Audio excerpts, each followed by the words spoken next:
Welcome everybody to the studio of Common Tales. I'm your host Hassan.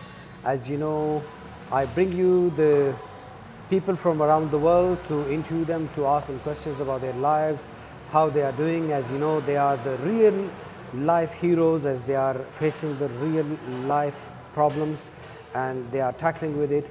So they are not celebrities, they are not politicians, they are not high profile people, but they are the real heroes of their lives. So I've got a real hero in my studio today in the Common Tales. I will ask you to introduce yourself, please. Hi, thank you for inviting me to Common Tales, and I'm glad that I'm here with you sitting on this studio. It's a big opportunity. Like in the life we have lots of things to do, we have challenges, and really, so not taking much of the time, I would like to introduce myself. That my name is Ibrahim, as it is a blessing given to me in September 2022 that I really accepted Islam. Yeah. And Alhamdulillah, and I will say with really beautiful words that Bismillahir-Rahmanir-Rahim. It's just the beginning of the interview, just the blessings of the Allah subhanahu wa ta'ala be upon us. Alhamdulillah. Thank you. Thank you so much for your introduction. We will talk about your conversion to Islam as well. At the moment, so where were you born? Okay, I was born in India, and I was born in a very big family, by the way. Yeah. My father, there are 8 brothers and 1 sister. Wow, very good. And on the side of my mother, there are 7 sisters and 2 brothers. Wow, a big family. A big family. And I was born in a very renowned city. Yeah. This city is called Jalandhar. Yeah. It's on the northern part of India. Yeah. The state is Punjab. Yeah. And it is famous at the time of the FIFA or the World Cups. The footballs are manufactured in my city. Wow, very good. And I think also the sweet from Jalandhar is very famous as well. Yeah, we have many sweets around the world. They are even exporting with a really nice quality and the real that taste and that flavor.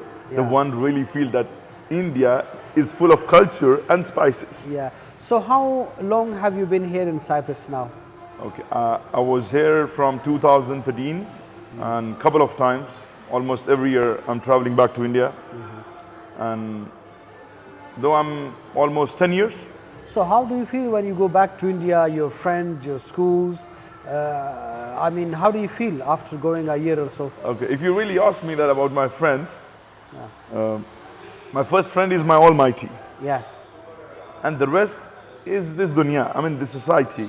Yeah. It's really hard and it's really fine. I mean, it took time to know the real people, good people who really wants to be on your side. Yeah. And it is my resolution in my life. Yeah. That the first I do is my mindset, what I have to do, that is focus. Second thing is OQP, only quality people in my life. Okay. And third thing is the communication, what I'm doing with you. Yeah. How was your school life, your college life? And I would also like to ask you if there was an event that dramatically changed your life during your school time or your college time. I would like you to narrate that as well to us. Oh, that's great. Thanks for asking this question. That it's a kind of thing that one person must know, that which was that time. It's called flip.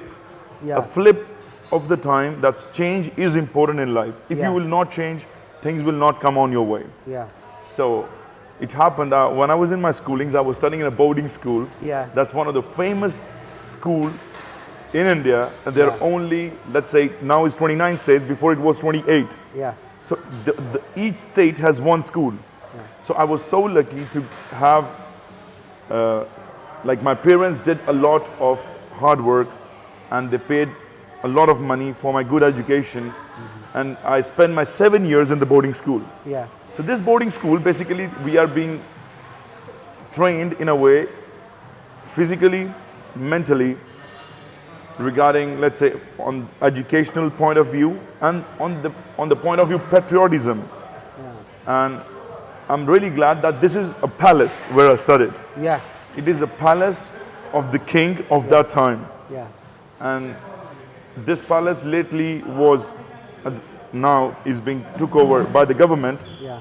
The government is using this property as an educational institute for the kids to be grown up, because it's a big area. Yeah. It's really, if you ask me, like it's in 4,000 hectares. Wow, it's It's a very big area. The boundary of that school, the boarding school, Yeah. is 10 kilometers. Wow. Only the boundary. It's a big It's a big area, school, big area. So I was grown up there. I mean, I was there. I admitted at when I was 11 years Yeah. old, and by 18 I passed out successfully. The whole thing that come up, as you asked me, that what really makes you learn and things change and as we grown up, the first thing that I learned was leadership qualities. Yeah. If you want to be a good leader, you yourself must be an example for everyone. Yeah. You said that, or the people, or the many of the successful people, or the motivational speakers says that if you want to bring a change in something or someone or the society, the first change is you yourself. Yeah. Yeah. So when I was studying, I was 14, an incident come over that really hit me to accept the reality. Yeah. Because no one in the world can hide the reality. It's hard to accept, but you have to accept it. Yeah. So it was a time of that when we as a men and the women's as well, that we are going on that extent of change of hormones and stuff. Yeah. So they were doing kind of illegal activities. My batchmates, they were doing illegal activities. And I was trying to stop them as one of the batchmates. Yeah. So you can explain the activities. It's okay. Yeah. All right. Yeah. This activity, what you are asking for, is something that is beyond the one can really think of, that it can happen that way. Yeah.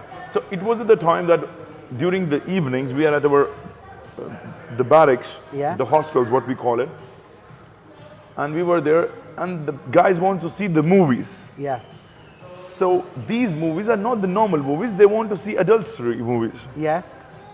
And I was the one, I told them, like, look guys, this is gonna make a big issue in the school if we got caught. Yeah. Otherwise, so you were boarding there, at the same time you were living there and studying as well, yeah? Yes. So at that moment I told them, and they were like, no, everything's gonna be fine, everything's gonna be safe. I said, okay, go, what you do it. Yeah. So in the middle of the night, it was 1 a.m. Yeah. There was a room that is used for studies with a big TV. Yeah. They brought that DVD player, you know. Yeah. They put it there, they played that movie there. Yeah. And somehow the matron used to come in the night to check that everyone is sleeping safe. Yeah.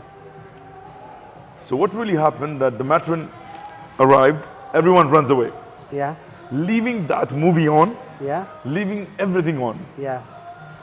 So I was in charge, I was the house captain. Later on, I was the school captain as well. Why were you the school captain? I was a school captain because of my qualities. Yeah. Everyone likes me because I'm social.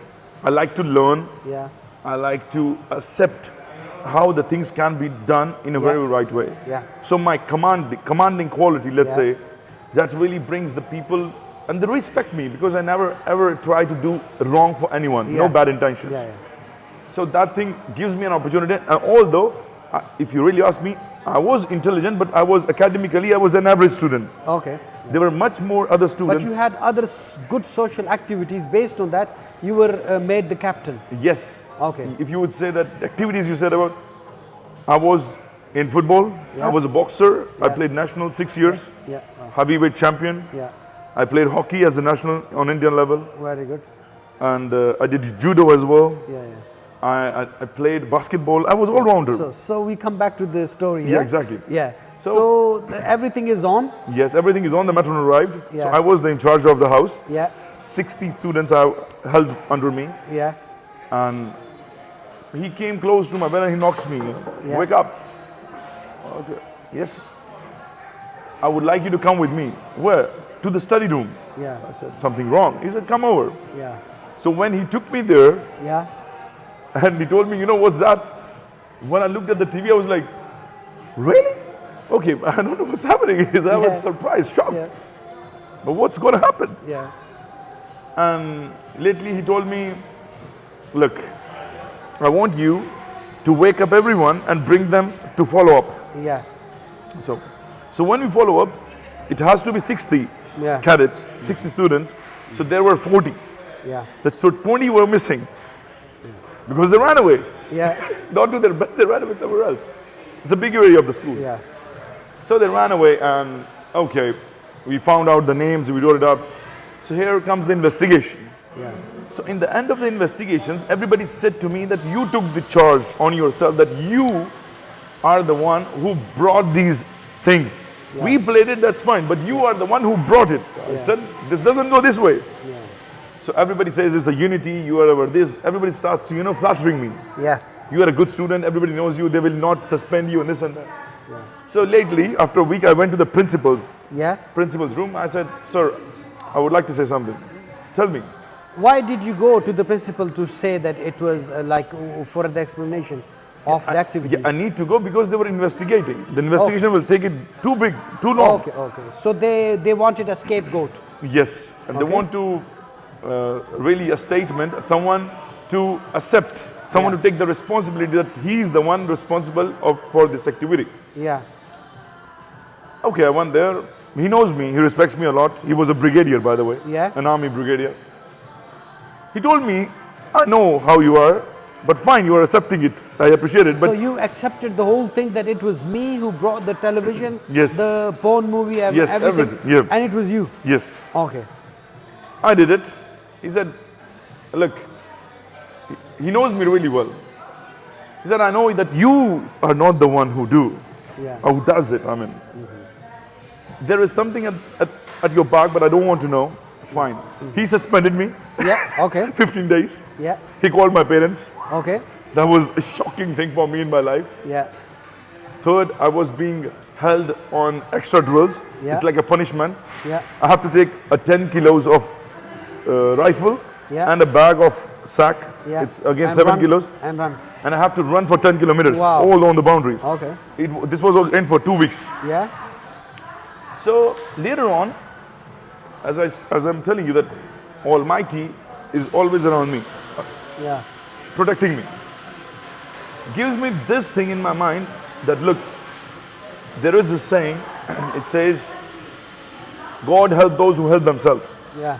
So I tried to help myself, that I didn't meant for anyone to be on this bad side, but why it is happened with me. So it makes me a question, and then here becomes a change. It took me 2 another years. Yeah. Not even say 2 years. I was really quick. 2 weeks. Yeah. I decided, right, I will be punctual, I will be disciplined, I will be motivating myself, I will be inspiration for everyone, I will be respecting all my teachers, I will do the best of me to be an example to everyone. Okay. So here it starts. I was doing all the activities, as I told you. I was doing declamations and debates in the auditorium in front of 600 people. Yeah. Then I was being elected, and I was competing with other academies with 10,000 people. Yeah. It's a big number. I won the championships. So later on, even now, it's almost, let's say, I was passed out in 2009. And now it's 2023. Even now they give my examples. If you really want to become something, become like him.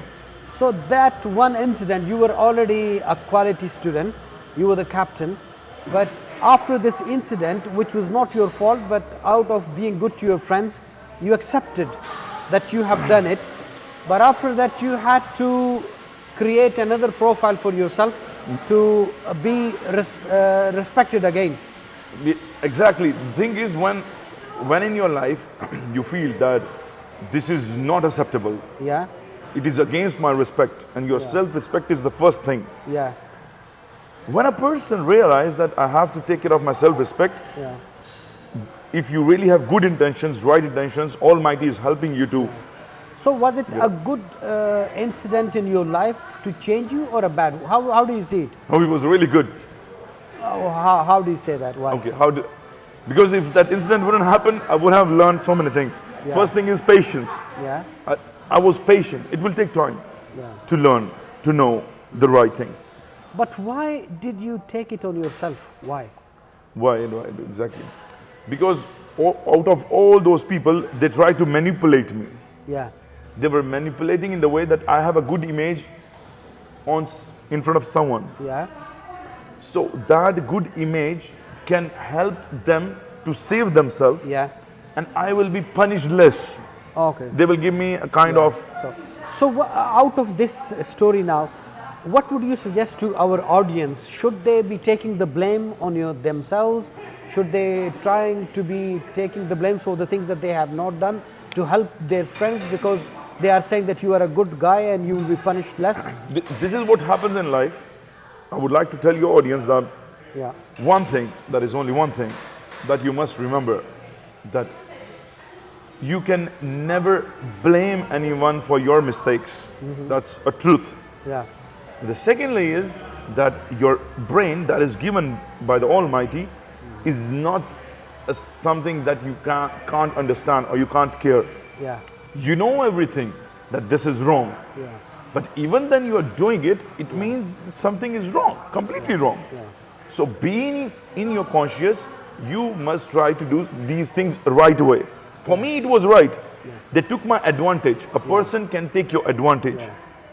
And you must know that this is what I'm saying. I'm really happy that I was given this opportunity and I have my teachers on my side, everything. And that make me learn that, look, mistakes happens. Yeah. Big mistakes happens. Yeah. But you, yourself, tries to improve and things will be really good in your life. So now we talk about your journey to Cyprus. You came here. How did you settle initially? How was it? How was the life for you in the beginning? In the beginning, as I would say that it was like you're born out of the womb. Yeah. I landed up here in 2013, and in the beginning I was working for almost part-times, going to the college for studies. I had 3 bachelors, by the way. Very good. And going work. 3 bachelors in... Wow. Yes. Bachelors of Arts. Yeah. Bachelors of Business Administration and Bachelors of Hotel Administration. Very good. So before I did dropouts in India, it was 3 dropouts of engineering. Okay. So anyway, so let's come back. So what it really was, the Cyprus or any country where you go, the life is full of challenges. Yeah. I was going over even to the hardest of the hard work. Yeah. I was working in the fields. I work in the construction. I work in the painting. Yeah. I work anything, even in the field of strawberry, potatoes, anywhere. It was a stage that you have to build your life. So I did what is needed. And now I see you are working in the law firm and a very well-respected job you are doing. You are helping the community and you are there for everybody. How do you feel about your job? Are you satisfied? Yes, Alhamdulillah, I'm really happy, I'm satisfied, and I'm trying, frankly speaking, I have a concern for everyone, every human in this world. It is like an impact of a society that if you are helpful in a right way, that is most important, then everything is good. But if you are helpful in a wrong way, then it's not good. Okay, also I've seen you have been here. If you are given the opportunity to go to England, Canada, Germany, to other countries, would you prefer again Cyprus or what do you think? If you really, I would love to stay in Cyprus. If you ask me, now I feel like it's my motherland. Okay. Okay. I have accepted all the challenges what I've been, and now I'm a Muslim. So I can see at the back and I can see now. It's a huge change again. And I feel like a progressive man. That's really important. Okay, now we come again to another question from your conversation. How did you convert to Islam? What was the reason? Islam. I would love to tell you something that Allah subhanahu wa ta'ala has a really big attention on each one of us, you, me, and others. My conversion to Islam is not a simple thing in my life. Okay.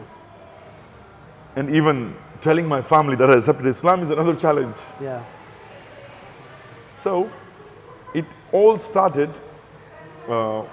with an incident happened in my life, and that person is a special person, is a very important person, because remember, angels will be in the form of a human in your life. Yeah. Allah subhanahu wa ta'ala will not say that, okay, you will listening the voice from the air.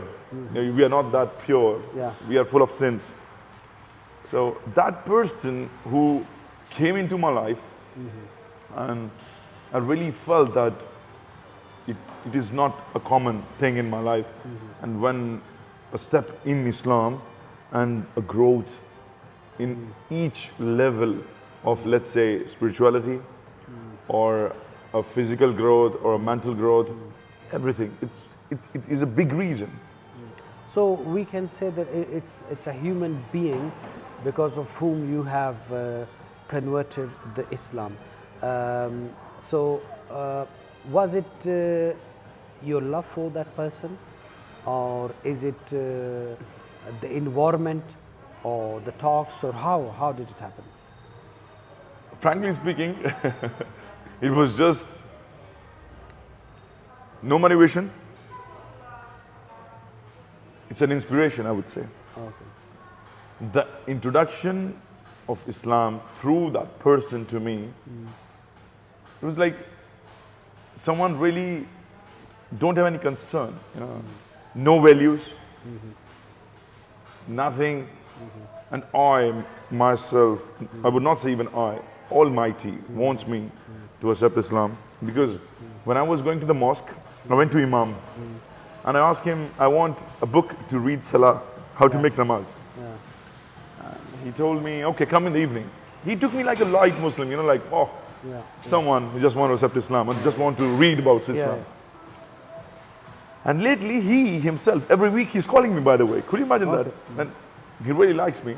He said, like, Ibrahim, one thing, and not even one, he's only the one, there are other people as well. He said, Allah subhanahu wa ta'ala likes something in you that you brought into Islam.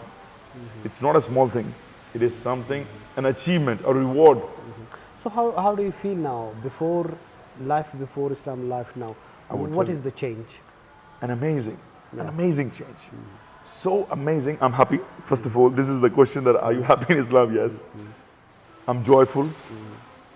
Peace. And overall, if you really see that, I'm improving day by day, rather than the life before. Thank you. Thank you for. So, if we talk about love, what is love to you? Love, okay. I'll tell you something. Love doesn't come like a blink of an eye. No. This is wrong. Totally. First thing in everything is respect. Respect, then it comes your care. If someone is respectful, even now we are talking with each other, it's a respect that you invited me and I'm sitting in the studio. And then we are careful what we do here, because we have to present a positive, it's a life experience, right? Yeah. And then on an extent that love is not something that what you do. Love is what you give. It's a totally different statement. Yeah. It is that feeling or that emotion that one cannot pretend, or one cannot say that, oh, I'm doing love. No. This is wrong. Love is an amazing feeling. It's first of all, it has to be pure. It has to be clean. It should not be dirty. And second, because it is said in Holy Book Quran as well that it was the love that brings Sallallahu Alaihi Wasallam to accept. I mean, it is a conversation between the Almighty and Sallallahu Alaihi Wasallam. It's about the love as well. So one can understand really that love is an amazing and it's lovely feeling and emotion, but it's not only that, you have to keep up. So respect, care, then you go with the But I'm going to ask you a scenario. For example, if somebody is in love, male or female, but the person they are loving, if it is one-sided love, let's put it that way, is it easy, is it tough, is it hard? Okay, first of all, that Can love be one-sided? okay, love can be one-sided, but it is something that has to be imagined here. The first is imagination. Because they say one-sided love is a punishment. Okay. You know, if it is both way, it is an feeling of It's a enjoyment. complete. It's a complete. But if it is one-sided, but can one-sided be turned into both sides? This is the question. Yes, the one-sided can be converted into both sides. The only thing is you need to be close to each other. Yeah, Relationship, if you ask me about it, like one-sided love, it's a relationship, yeah? yeah, Relationship doesn't go like you are far away, you don't speak, you come closer, and it's love. No, no, no, no. Communication is the far most important that you must do. If you love someone or if you want to be with someone, you must communicate. If you don't communicate, I would say it's not a love, it's not love. Because communication is something that we humans can really know what's in the other person's heart. yeah, And if something is needed to be done or something needs to be treated, they must sit together to solve that thing. It is not one-sided, as you said, it's a punishment. Exactly, it is a punishment if it is for wrong. It is a punishment for if it is going wrong. But if it's going for good, it's You mean it's based on intention? intentions. So sometimes nowadays the youth, they meet up first sight love and they start becoming physical and they say that we cannot live without each other, and after 4 to 6 months or a year they are away from each other, they even forget and they have got new relations. Do you call that love? Is it a love or is it a desire? It's a wish based on desire. What do you think? I would say that's a sickness. Okay. Sickness is really bad. Sickness is enough. Yeah. If you go on Google and try to roll up the page up and down, what happens when a person is sick? He goes to a doctor for the treatment. And you will be treated and that thing is done. The same thing with these people, if they fall in love and they get physical intentions and this and that, I would just say that just keep this thing here in the mind that if you got physically attracted to someone, that is not love. Love is something deep here, pure. It's a true feeling. And one should understand it. It's not like, let's say, cup of... But there is another thing, you know, like Shakespeare says that love is the biggest misunderstanding between the two fools. I have both ways answered, but I will say Yeah. love, what he is trying to say, it's because he was a philosopher anyway. Yeah. He was writing literatures as well. Yeah. Okay, and he is being in those people that who has that wide range of thinking. Yeah. As what I said, it is for those fools, those who don't respect. Yeah. Those people are fools, Yeah. and they are real fools, not the fools in the words. The people, those who understand love, they're not fools. They're one of the blessed ones. Yeah. Because never miss the opportunity. Because the time is running, life is short. Yeah. If you find the right person who takes care of you, who loves you, it takes time to understand. It will not come like this. But there is another question. For example, sometimes there are people come in your life, they desperately want you, but you don't want them because you've got other priorities. Yeah. So in that case, for example, if I love somebody else and someone else comes in the middle and says, look, I cannot live without you. So do I have to fulfill his or her responsibilities, or do I have to follow my own heart and gut feeling that I love that person and I should be with that person? I would say in this scenario, the world we are going on, it's really hard to find a good man and a good woman. Yeah. Really hard, frankly speaking. Yeah. Because nobody cares. Yeah. what you do. Yeah. Might be you die. Nobody cares. The world is running. Time is Yeah. running. Yeah. Life is going on. People are coming over, they go. But if you got an opportunity that someone really wants you and that person cannot live without you, that is like a knocking on your door. But what if good is going to come. What if that knock is irrelevant to me, and I am knocking on somebody else's door maybe? Yeah. What do you say? For example, if you put yourself in the shoes of a person that you are loving someone, yeah, and another female comes and she says to you, "Stop knocking there. I'm knocking much more desperately on your door. Just be with me. You should be with me because I love you the most." Yeah. But if your gut feeling is saying that this guy is not for me, this female is not for me, what are you going to do then? Okay. Are you going to follow your own heart feeling or the person or the knock? This is a question. Yeah, okay. The thing is that if a person, because if you are already occupied, okay, Yeah. right? And there is another desperate knock on your door. Yes, exactly. What are you going to do? You have to see if that occupation, what you did, is good or bad. Yeah. If that occupation is bad, you must go towards the good. Yeah. But if that occupation How is for the could good, differentiate between the good and bad? How? How can one differentiate? exactly. As you said, that most of the couples these days, they are together 3, 6, or 1 year Yeah. together. Nothing. There is no output, positive output. Yeah. It means this is foolishness. Yeah. This is totally absurd, not acceptable. Yeah. Straight away. Alhamdulillah, I mean, if, inshallah, if I have kids tomorrow, I would like to tell them what is the reality. Don't live blindfolded. Unblind yourself, look the world straight in the eye. That this is the reality, this path is not right. What I'm doing, it's hard to accept the reality. You need time to change yourself. But as you said, if this intention is good for a person, even someone comes for that way, it's not, this is what my opinion is. Every person has a different opinion. But in reality, I'm saying it's really hard to find a person who is really there even to lay down his life or her life for someone. It's really hard. Okay.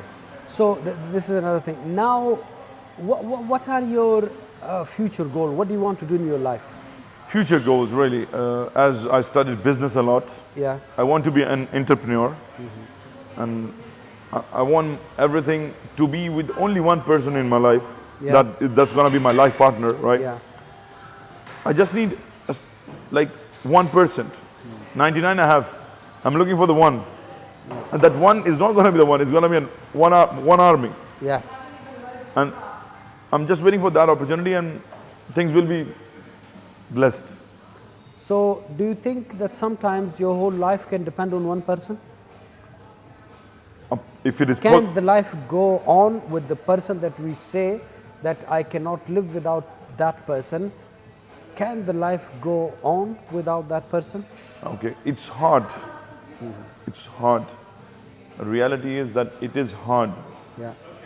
If you really want to be the person is agree, Yeah. knows the reality, Yeah. that things can be, it is for good, not for bad. Yeah. So that can go on. It is for bad, it will not go on. Maybe you cry all your life. Has right intentions. So what have you learned so far from your life? Okay, that was a really good question. That so far I have learned is that first thing is you are responsible for yourself.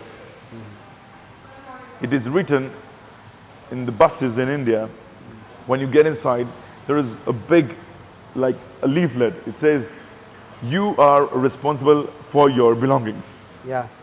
That is not only for the belongings. I read that quote when I was 10. Yeah. Now I'm 31. And I still remember that it's not about belonging. There should be, you are responsible for your life. You cannot blame someone. No. This is wrong. And Almighty, if loves you, will send you the right people. Approach. Approach. Again and again. Approaching, knocking on your door. Come, this is the right way. This is the right way. And in the end, when you will be nakira on the day of judgment, you will be screwed. You will be, they will never, might be you don't get a chance to question. Straight away, hellfire. This person has not even respected Allah. subhanahu wa ta'ala has not respected the messages I have sent it from the people, has not accepted the messages from the different people around the world to come towards the good. He said, for what we are now in the Akhirah? To waste another time? No, straight away to the hellfire. So, what could be the biggest goal of one's life to you? Okay. For me or for the people? I mean, for the audience? For everybody, for you. Like something. The one goal must be that try, it's hard, try to be on the positive side. Yeah. Second thing, try, because always keep hope. Don't expect, because expectations hurt. There was a time that, as you said, William Shakespeare, he was in an auditorium and he came to the dais to deliver the speech and he was smiling. The people asked, one of the audience, he said, sir, I want to ask you, why are you smiling? He said, you know why I'm smiling? Because I don't have expectations. Yeah. That whatever I'm going to speak, you will appreciate me. Yeah. But I have a hope that whatever I will deliver today, it will be a lesson in many of your lives. Yeah. And I'm happy for that. I haven't took any money. I haven't took any of your belongings. But it's me, my life can be helpful for someone. Here I am. Yeah. For this reason, makes sense. Yeah. Any mistakes that you repent? Anything that you say I shouldn't have done? Or anything that you want the audience not to do? Okay. Yes. I want the audience to deliver a message. Things I haven't done, there is nothing like that. Everything makes me learn something. Yeah. But my mom took me a promise that I shouldn't smoke, I shouldn't drink, I didn't go to bad company. And really saying, even if people, those who are with the bad activities, comes to my life, they are wiped off. For any reason. I don't need to push or don't need to even speak. Yeah.